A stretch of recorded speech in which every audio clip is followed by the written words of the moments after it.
Hello.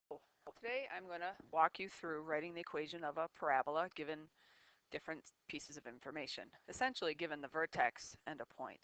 So in the first case, I'm just giving you the vertex and the point, and we're going to use our basic vertex form of our parabola equation, y equals a x minus h squared plus k.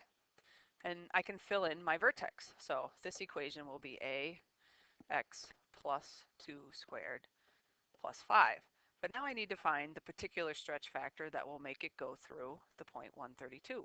Well, really, I now know an xy pair that's on the graph or on the parabola, which makes the equation true. So I put in 32 for y and 1 for x. And now I just have to solve for a, and I can find the stretch factor for this. So my equation becomes, I add my 2 and 1 and square them, 9a plus 5. I can subtract my 5 and then divide by 9, and I get a equals 3. So now what I know is I can write that equation and put that back in, and I get y equals 3 x plus 2 squared plus 5. And that will have the correct vertex, and it should go through the correct point. Another way that this same information might show up is through a graph. So again, here I just have the graph. They haven't been so nice to give me explicit information, but I can read it from the graph.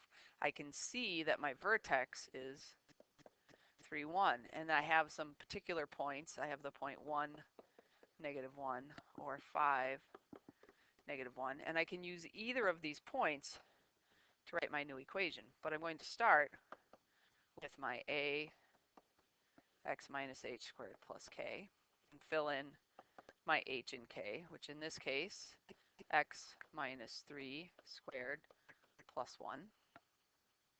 I can use either point. I think, given I'm going to take my x and subtract 3, I would rather use the 5, -1 point, because that will give me a positive number, but I will get the same eventual answer if I use the other point. Next up, I will simplify this a little bit and get 4a plus 1, subtract my 1 is 4a, and then finally a is -1/2. Now it makes sense that my a is negative because my parabola opens down, or is what we call a frowny face. Now I can write my final equation, y equals -1/2 x minus 3 squared plus 1. So there you have it. You have to remember about your stretch factor. You can use the point and the vertex to find your a and write your equation.